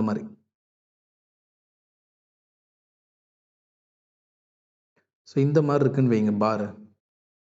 இதுல லோட் ஆக்ட் ஆகுது, நான் இங்க காட்டியிருக்கிறது ரெண்டு தான். பார் 1, பார் 2ன்னு காட்டியிருக்கேன். ஆக்சுவலி எத்தனை பார்ஸ் வேணா இருக்கலாம், பார் 1, பார் 2, பார் 3. என்னன்னா அல்டிமேட்டா லென்த் வந்து வேரியா இருக்கணும். அதே மாதிரி பார்த்தீங்கன்னா உங்களுக்கு கிராஸ் செக்ஷன் வந்து வேரியா இருக்கணும். மெயினாக கிராஸ் செக்ஷன் தான் வேரியா இருக்கணும். ஸோ இந்த மாதிரி இருக்கும்போது டோட்டல் நெட் டிஃபார்மேஷன் எப்படி கண்டுபிடிக்கலாம்? ஒரு பார்னா டிஃபார்மேஷன் கண்டுபிடிக்கிறது PL/AE ஃபார்முலா யூஸ் பண்ணுவீங்க. அதே மாதிரி இங்க ஸ்டெப்டு பார்ஸ், இங்க ஒரு பார் இருக்கு, திருப்பி இன்னொரு பார் அப்படின்ற மாதிரி ஸ்டெப்பா இருக்கு. சரிங்களா? வேற ஏரியா இருக்கு. ஸோ இந்த இடத்துல லோட் ஆக்ட் ஆகுது. இந்த மாதிரி இருக்கும்போது யூனிஆக்சியல் லோட் ஆக்ட் ஆகும்போது, இந்த மாதிரி எக்ஸ்டர்னல் லோட் ஆக்ட் ஆகும்போது, இந்த கண்டிஷன்ல டோட்டல் டிஃபார்மேஷன் ஒரு பாருக்கு தனித்தனியாக கால்குலேட் பண்ணி நெட் டிஃபார்மேஷன் கால்குலேட் பண்ணணும்ல. அந்த நெட் டிஃபார்மேஷன் கால்குலேட் பண்றதுக்கான ஃபார்முலா தான் கீழே கொடுத்துறேன். இந்த ஃபார்முலா எங்க இருந்து வந்ததுன்னா மேல இருந்து தான் வந்தது. ஸ்டெப் 1ல பார்த்தோம்ல, ஃபர்ஸ்ட் கேஸ்ல அதே ஃபார்முலா தான் யூஸ் பண்ணியிருக்காங்க. But corresponding length, corresponding area use பண்ணுவோம். ஸ்டெப் பார் 1 யூஸ் பண்றீங்கன்னா பார் 1ஓட லென்த் யூஸ் பண்ணுங்க, இதோட லென்த் L1. பார் 2 யூஸ் பண்றீங்கன்னா பார் 2ஓட லென்த் யூஸ் பண்ணுங்க. அதே மாதிரி ஏரியா, இதுக்கு ஒரு தனி ஏரியா இருக்கும், இதுக்கு தனி ஏரியா இருக்கும். ஸோ கரஸ்பாண்டிங் ஏரியா எடுத்து சப்ஸ்டியூட் பண்ணீங்கன்னாவே உங்களுக்கு டோட்டல் டிஃபார்மேஷன் வந்து கிடைச்சிடும். சரிங்களா? ஸோ இங்கே ஏன் ப்ளஸ் யூஸ் பண்ணியிருக்காங்க ஃபார்முலாவில் அப்படின்ற மாதிரி இருந்தால் ஜென்ரல் கேஸ். ஸோ ஜென்ரல் கேஸில் டென்சைல் லோடு ஆக்ட் ஆகுதுனாவே கண்டிப்பாக என்னென்னா எல்லா பார்லையும் பார்த்தீங்கன்னா உங்களுக்கு லென்த் வந்து இன்க்ரீஸ் ஆகும். இன்க்ரீஸ் ஆகிறது என்ன ரெப்ரசன்ட் பண்ணியிருக்காங்க? ப்ளஸ்ன்னு ரெப்ரசன்ட் பண்ணியிருக்காங்க. இன்க்ரீஸ்னா ப்ளஸ். ஒருவேளை டிக்ரீஸ் ஆகுதுன்னா நீங்கள் மைனஸ் போட்டுக்குவாங்க. ஜென்ரல் கேசஸ் வந்து மோஸ்ட்லி டென்சைல் லோடு ஆக்ட் ஆகும்போது எல்லா பாருமே என்னென்னா எக்ஸ்பேண்ட் தான் ஆகும். கிளியர்? நெக்ஸ்ட் வாங்க. இந்த ரெண்டுமே என்னது? ஃபர்ஸ்ட் 2 கேசஸ் யூனிஆக்சியல் லோடுக்கு பார்த்துருக்கோம். என்னது? Uniaxial load. இப்போ செல்ஃப் வெயிட்னு வரும்போது பார்த்தீங்கன்னா, செல்ஃப் வெயிட்ன்றது என்னது? ஒரு பார் இருக்குன்னா அந்த பாரோட வெயிட் இருக்குல்ல. இப்போ சப்போஸ் பார் வந்து இப்படி சஸ்பெண்ட் ஆயிருக்குன்னு வைங்க, இந்த பாருக்குன்னு ஒரு வெயிட் இருக்கும்ல, அந்த வெயிட் வந்து டவுன்வோர்ட் ஆக்ட் ஆகும்ல. இந்த டவுன்வோர்ட் வெயிட்னால பாரோட வெயிட்னாலேயே என்னன்னா இந்த பார் வந்து டிஃபார்ம் ஆகும். அந்த டிஃபார்மேஷன் எப்படி கண்டுபிடிக்கலாம் அப்படின்னா WL/2AE. Wன்றது வெயிட் ஆஃப் த பார். பார் இருக்குல்ல, இதோட வெயிட் தான், இதோட செல்ஃப் வெயிட் தான் Wன்றது. நெக்ஸ்ட் ரிமைனிங் எல்லாமே தெரியும். L length of the bar, next 2ன்றது constant, A cross sectional area, Eன்றது Young's modulus. Clear? Next prismatic bar with self weight external. என்னன்னா செல்ஃப் வெயிட்டும் இருக்கு, எக்ஸ்டர்னல் லோடுமே இருக்கு, ரெண்டுமே ஆக்ட் ஆகுது அப்படின்ற மாதிரி இருந்தா ஸோ அப்போ இந்த ஃபார்முலா. ஸோ ஃபர்ஸ்ட் ஃபார்முலாவில் பார்த்தீங்கன்னா செல்ஃப் வெயிட் வந்து நெக்லெக்ட் பண்ணியிருக்கோம். இந்த இடத்துல செல்ஃப் வெயிட் வந்து நெக்லெக்டட். சரிங்களா? ஃபர்ஸ்ட் 2 கேசஸ்லையுமே பார்த்தீங்கன்னா செல்ஃப் வெயிட் நெக்லெக்டட். அதுவே கன்சிடர் பண்ண சொன்னாங்கன்னா அப்போனா உங்களுக்கு லாஸ்ட் கேஸ் வரும். ஒன்றும் இல்லை, ஃபர்ஸ்ட் ஃபார்முலாவும் தேர்ட் ஃபார்முலாவும் ரெண்டையும் ஆட் பண்ணுறீங்க, அவ்வளோதான். PL/AE அது வந்து எக்ஸ்டர்னல் லோட்னால வரக்கூடிய டிஃபார்மேஷன். நெக்ஸ்ட் செல்ஃப் வெயிட்னால வரக்கூடிய டிஃபார்மேஷன் WL/2AE. கிளியர்? ஸோ இதுதான் டிஃபார்மேஷன் கான்செப்ட். நெக்ஸ்ட் வாங்க, காம்போசிட் செக்ஷன். இது வந்து லேட்டஸ்ட்டாக ஆட் பண்ணியிருக்காங்க சிலபஸில். ஸோ காம்போசிட் செக்ஷன் ஆகட்டும், அதே மாதிரி ஈக்குவலண்ட் ஏரியா ஆகட்டும், நெக்ஸ்ட் மாடுலர் ரேஷியோ ஆகட்டும், இதெல்லாமே என்னென்னா லேட்டஸ்ட்டாக சிலபஸில் ஆட் பண்ண டாபிக்ஸ். 1 by 1 பார்க்கலாம். ஸோ லாஸ்ட்டாக வந்து பார்த்தீங்கன்னா ஈக்குவலண்ட் ஏரியா தான். இதோட வந்து யூனிட் வந்து கம்ப்ளீட் ஆகிடுது. சரிங்களா? யூனிட் வந்து கம்ப்ளீட் ஆகிடுது. செகண்ட் யூனிட் வந்து shear force and bending moment diagram. இது வந்து நம்ம நெக்ஸ்ட் வீடியோவில் பார்க்கலாம். ஸோ இந்த வீடியோவில் லாஸ்ட்டாக வந்து இந்த காம்போசிட் செக்ஷன்ஸை பேஸ் பண்ணி கான்செப்ட் வந்து கவர் பண்ணிட்டு இந்த வீடியோவை எண்ட் பண்ணிக்கலாம். ஸோ பாருங்க, அனாலிசிஸ் ஆஃப் காம்போசிட் செக்ஷன் அப்படின்னு சொல்லியிருக்காங்க. ஸோ ஃபர்ஸ்ட் இங்கே என்ன கொடுத்துருக்காங்கன்றதை ரீட் அவுட் பண்ணிடுறேன். அதுக்கடுத்து இதுக்கு பிஹைண்ட் கான்செப்ட் என்னன்னு சொல்லிடுறேன். And formula exam point of வியூல ஃபார்முலா தான் கேட்க போறாங்க. அந்த ஃபார்முலா என்ன அப்படின்றது உங்களுக்கு டிஸ்பிளே பண்ணிடுறேன். பாருங்க, காம்போசிட்னாவே மீனிங் என்னது? மோர் தென் ஒன் மெட்டீரியல். மோர் தென் ஒன் மெட்டீரியல் இருந்தாவே அது காம்போசிட் அப்படின்னு சொல்லுவோம். ஒரே ஒரு மெட்டீரியல் இருக்குன்னா அது ஹோமோஜினியஸ் ஆர் யூனிஃபார்ம் அப்படின்னு சொல்லுவோம். மோர் தென் ஒன் மெட்டீரியல் இருக்கும்போது, எக்ஸாம்பிள் ரீஇன்ஃபோர்ஸ் சிமெண்ட் கான்கிரீட் எடுத்துக்கோங்களேன். RCCன்னு சொல்லுவோம்ல, ரீஇன்ஃபோர்ஸ் சிமெண்ட் கான்கிரீட். இதுல பாத்தீங்கன்னா கான்கிரீட் ஒரு மெட்டீரியல், ஸ்டீல் வந்து பாத்தீங்கன்னா இன்னொரு மெட்டீரியல். இந்த ரெண்டையும் யூஸ் பண்றோம். அப்பனா இது என்னது? ரீஇன்ஃபோர்ஸ் RCCன்றது காம்போசிட் மெட்டீரியல் அப்படின்றதான், ஆர் காம்போசிட் செக்ஷனை தான் மீன் பண்றாங்க. So in a composite section made of two different materials. Example, reinforced concrete. Reinforced steel bars represent பண்ணுது. அதே மாதிரி concrete. இந்த ரெண்டையும் combine பண்றாங்க. The distribution of forces and stress is analyzed based on the properties of the material. Properties of the material base பண்ணி தான் என்னது ஒரு மெட்டீரியல் கான்கிரீட் எவ்வளோ ஸ்ட்ரெஸ் கேரி பண்ணுது ஆர் லோட் எவ்வளோ கேரி பண்ணுது, அதே மாதிரி ஸ்டீல் எவ்வளோ ஸ்ட்ரெஸ் கேரி பண்ணுது ஆர் ஸ்டீல் எவ்வளோ லோட் கேரி பண்ணுறதுன்றதை கால்குலேட் பண்ண முடியும். Next, the load carried by each material are proportional to their stiffness. இன்னொரு கீவேர்ட் கொடுத்துருக்காங்க, இதுவுமே என்னன்னா ஆப்ஜெக்டிவ் கேட்கலாம். So load carried by each material are proportional to their dash அப்படின்ற மாதிரி கேட்டாங்கன்னா stiffness which depends on the cross sectional area and modulus of elasticity. So modulus of elasticity cross section base பண்ணி தான் உங்களுக்கு stiffness வருது அப்படின்றதையும் கொடுத்துருக்கேன். So இதே கான்செப்ட் தான், இதோட கண்டினியூஷன் தான் என்னன்னா லோட் டிஸ்ட்ரிபியூஷன். சப்போஸ் ரெண்டு மெட்டீரியல் இருக்கும்போது எக்ஸ்டர்னலாக லோட் ஆக்ட் ஆகும்போது அந்த எக்ஸ்டர்னல் லோடு வந்து ஒரு மெட்டீரியல் எவ்வளோ வந்து லோடு வந்து ட்ரான்ஸ்ஃபர் பண்ணிது ஆர் லோடு வந்து எவ்வளோ கேரி பண்ணுது. இப்போ சப்போஸ் இப்போ 2 பேர் இருக்கீங்கன்னு வைங்க, 2 பேர் ஒரு மூட்டையை தூக்குறீங்க, ஒருத்தர் ஒரு சைடில் பிடிச்சிருக்காரு, இன்னொருத்தர் இன்னொரு சைடில் பிடிச்சிருக்காங்க. மூட்டையோட வெயிட் வந்து பார்த்தீங்கன்னா சிமெண்ட் 50 kg பேக் சிமெண்ட்னு எடுத்துக்கோங்க. 2 பேர் தூக்கிட்டு போறீங்க அப்படின்ற மாதிரி இருந்தா, ஸோ ஃபர்ஸ்ட் பர்சன் 1 சரிங்களா, அவர் எவ்வளோ வெயிட் வந்து தூக்குறாரு, அந்த 50 kg எவ்வளோ வந்து வித்ஸ்டாண்ட் பண்ணிக்கிறாரு, அதே மாதிரி இன்னொருத்தர் வந்து அவருக்கு எவ்வளோ டிஸ்ட்ரிபியூட் ஆகுது லோடு அப்படின்றத கால்குலேட் பண்றீங்களா, அந்த கால்குலேஷனுக்கான ஃபார்முலா தான் இங்கே கொடுத்துருக்காங்க. ஸோ ஃபர்ஸ்ட் ஒரு மெட்டீரியல் இருக்குன்னா அந்த மெட்டீரியல் எவ்வளோ லோட் கேரி பண்ண போகுதுன்னா A1 E1 divided by A1 E1 plus A2 E2. A1ன்றது cross sectional area of the first material, A2ன்றது cross sectional area of the second material, Young's modulus E1ன்றது Young's modulus of the first material, E2ன்றது Young's modulus of the second material. இது எல்லாமே Young's modulus. இது வந்து எப்பவுமே பார்த்தீங்கன்னா P1க்கு ஆகட்டும் P2க்கு ஆகட்டும் இது அப்படியே தான், சாரி மேலே இருக்கிறது மட்டும்தான் மாறும் சரிங்களா, மேலே இருக்கிறது மட்டும்தான் மாறும். அதே மாதிரி P டினாமினேட்டர் இது எல்லாமே சேமாக தான் இருக்கும். ஸோ காட்டுறேன் பாருங்கள், இங்கேயும் ஃபார்முலா காட்டுறேன் பாருங்கள், இது எல்லாமே சேமாக தான் இருக்குது. மேலே இது மட்டும் இந்த டேர்ம் மட்டும் மாறுது. ஸோ P2ன்னு வரும்போது A2 E2ன்னு வரும் மேலே, இங்கே வந்து பார்த்தீங்கன்னா A1 E1 வரும், மேலே பார்த்தீங்கன்னா A1 E1 வரும், ரிமைனிங் எல்லாமே சேம். ஸோ டோட்டல் 50 kg இருக்குன்னா 50 kgல ஒருத்தர் வந்து பார்த்தீங்கன்னா 20 kg கேரி பண்ணலாம், இன்னொருத்தர் வந்து 30 kg, அப்படி லோடு வந்து டிஸ்ட்ரிபியூட் ஆகுதுன்னு வைங்க. அந்த டிஸ்ட்ரிபியூட் ஆகுதுல அதை கண்டுபிடிக்கிறதுக்கான ஃபார்முலா தான். நெக்ஸ்ட் அதில் என்ன அப்படின்றது சொல்லியிருக்காங்க, அதெல்லாமே டிஸ்கஸ் பண்ணியாச்சு. நெக்ஸ்ட் அதோட கண்டினியூஷன் தான் ஸ்ட்ரெஸ் எப்படி கால்குலேட் பண்ணுறது அப்படின்னா, ஜஸ்ட் நீங்கள் ஆல்ரெடி P1 P2 கால்குலேட் பண்ணிட்டீங்க இந்த ஃபார்முலா எல்லாமே யூஸ் பண்ணி அப்படின்ற மாதிரி இருந்தால் அந்த P1 P2 எடுத்துகிட்டு வந்து இங்கே சப்ஸ்டியூட் பண்ணுங்கள். சப்ஸ்டியூட் பண்ணி σ1 σ2 ஸ்ட்ரெஸ் வேல்யூ வந்து கால்குலேட் பண்ணிக்கலாம். ஸோ இது வரைக்குமே பார்த்தீங்கன்னா காம்போசிட் தான்.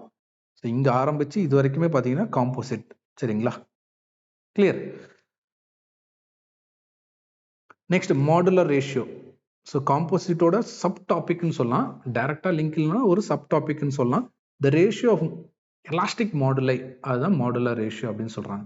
எலாஸ்டிக் மாடுலைன்றது இங்கே ப்ளூரலில் தான் ரெப்ரசென்ட் பண்ணுறாங்க. 2 மெட்டீரியல் இருக்குன்னு வைங்க, ஒரு மெட்டீரியலுக்கு ஒரு எலாஸ்டிக் ப்ராப்பர்ட்டி இருக்கும், ஒரு யங்ஸ் மாடுலஸ் இருக்கும், இன்னொரு மெட்டீரியலுக்கு இன்னொரு யங்ஸ் மாடுலஸ் இருக்கும். இந்த ரெண்டுத்தையும் ரேஷியோ எடுக்கிறாங்க. ஸோ எக்ஸாம்பிள் பார்த்தீங்கன்னா Young's modulus of steel divided by Young's modulus of concrete, அதுதான் என்னது மாடுலர் ரேஷியோ. மாடுலர் ரேஷியோ இது அதிகமாக வந்து நம்ம இந்த டிசைன் சப்ஜெக்ட்ஸ்ல யூஸ் பண்ணுவோம். எக்ஸாம்பிள் பார்த்தீங்கன்னா ரீஇன்ஃபோர்ஸ் சிமெண்ட் கான்கிரீட் இருக்குல்ல RCC, அதில் ஒர்க்கிங் ஸ்ட்ரெஸ் மெத்தடில் வந்து பார்த்தீங்கன்னா நம்ம இந்த மாடுலர் ரேஷியோ டேர்ம் வந்து யூஸ் பண்ணுவோம். ஸோ ஞாபகம் வச்சுக்கோங்க, Young's modulus of steel divide by Young's modulus of concrete. Next equivalent area. Equivalent ஏரியான்றது என்ன, இப்போ 2 டிஃப்ரெண்ட் மெட்டீரியல் இருக்குன்னு வைங்க, ஒன்று வந்து வீக்கர் மெட்டீரியல், இன்னொன்று ஸ்ட்ராங்கர் மெட்டீரியல் இருக்குன்னு வைங்க. ஸோ இப்போ என்ன பண்ணுறேன், இந்த வீக்கர் மெட்டீரியலில் வந்து அப்படியே தான் வச்சுருக்கேன் சரிங்களா. இன்னொன்று ஸ்ட்ராங்கர் மெட்டீரியல் இருக்கும்ல, அந்த ஸ்ட்ராங்கர் மெட்டீரியலை நான் வீக்கர் மெட்டீரியலுக்கு மாற்றணும். அதாவது 2 டிஃப்ரெண்ட் மெட்டீரியலாக இருக்கிறத நான் ஒரே மெட்டீரியலாக கன்வெர்ட் பண்ணணும். அந்த ஒரே மெட்டீரியல் தான் இங்கே என்ன சொல்கிறாங்க டெக்னிக்கலாக ஈக்குவேலண்ட் அப்படின்னு சொல்கிறாங்க. 2 டிஃப்ரெண்ட் மெட்டீரியல் இருக்குது, பட் நான் என்ன பண்ணுறேன், அதை ஒரே மெட்டீரியலாக மாற்றுறேன். கான்கிரீட் இருக்குது, ஸ்டீல் இருக்குது, 2 RCCனாவே அதுதானே சரிங்களா. சப்போஸ் இந்த மாதிரி டயக்ராம் போட்டுருவீங்க, கிராஸ் செக்ஷன் காட்டுவீங்க, கிராஸ் செக்ஷனில் பார்த்தீங்கன்னா பாட்டமில் பார்ஸ் காட்டுவீங்க, கரெக்டுங்களா. சரி, இது என்னது ஸ்டீலு சரிங்களா, ஸ்டீலோட ஏரியா AST அப்படின்னு சொல்லுவோம். நெக்ஸ்ட் இது ஃபுல்லாகவே கான்கிரீட்டோட ஏரியா, கரெக்டா, கான்கிரீட்டோட ஏரியா கிளியர். ஸ்டீலோட ஏரியா இருக்குது, கான்கிரீட்டோட ஏரியா இருக்குது. தெரியுதா? இப்போ டிஸ்பிளே இருக்கா? ஓகே. ஸோ இதில் என்ன பண்ணுறோன்னா, இந்த ஸ்டீலை வந்து நான் காங்க்ரீட்டாக மாற்றணும். அப்படின்னா என்னென்னா, இந்த டோட்டல் 2 மெட்டீரியலாக இருக்கிறத நான் என்ன பண்ணுறேன், ஹோமோஜீனியஸாக மாற்றுறேன். ஹோமோஜீனியஸாக மாற்றுறேன். அந்த மாற்றுறதுக்கு தான் நான் என்ன பண்ணுறேன், இந்த ஃபார்முலாவோட ஹெல்ப் எடுத்துக்கிறேன். ஸோ ஸ்டீலோட ஏரியா போட்டு இன்ட்டு மாடுலர் ரேஷியோ மல்டிப்ளை பண்ணிங்கன்னா, so steel will become concrete. Steel become concrete. சரிங்களா? ஸோ இந்த காங்க்ரீட் ஏரியா வரும். ப்ளஸ் ஆல்ரெடி ஒரு காங்க்ரீட் ஏரியா இருக்குது. ரெண்டையும் ஆட் பண்ணிங்கன்னா டோட்டல் ஏரியா வந்துடும். கிளியர்? அவ்வளோதாம்மா பேசிக். ஸோ இதெல்லாமே கேட்டது கிடையாது. மாடுலர் ரேஷியோ, காம்போசிட் செஷன் ஆகட்டும், அதே மாதிரி ஈக்குவலண்ட் ஏரியா, இந்த கான்செப்டை பேஸ் பண்ணி இது வரைக்கும் கேட்டது கிடையாது. பட் இனிமே கேட்கறதுக்கு வாய்ப்பு இருக்குது. ஏன்னா இது வந்து லேட்டஸ்ட்டாக வந்து சிலபஸில் வந்து ஆட் பண்ணியிருக்காங்க. ஸோ நெக்ஸ்ட் வீடியோவில் மீட் பண்ணலாம். Until then keep preparing. Thank you. So test நோட்ஸை கோத்ரூ பண்ணிவிட்டு டெஸ்ட்லாமே அட்டன் பண்ணுங்கள். கிளியருங்களா? டெஸ்ட் ஷெட்யூலுமே கொடுத்துருக்கோம். ஸோ இல்லை ஆல்ரெடி ஆப்லேயே டேரெக்டாக இருக்கும். நீங்கள் டெஸ்ட் சீரீஸ்ன்னு கொடுத்துருப்பாங்களா, அதில் போய் டேரெக்டாக கூட டெஸ்ட் அட்டன் பண்ணலாம். ஸோ கண்டிப்பாக என்னென்னா டெஸ்ட் அட்டன் பண்ணுங்கள். மறக்காதீங்க. அடுத்த வீடியோவில் மீட் பண்ணலாம். Keep preparing. தேங்க்யூ.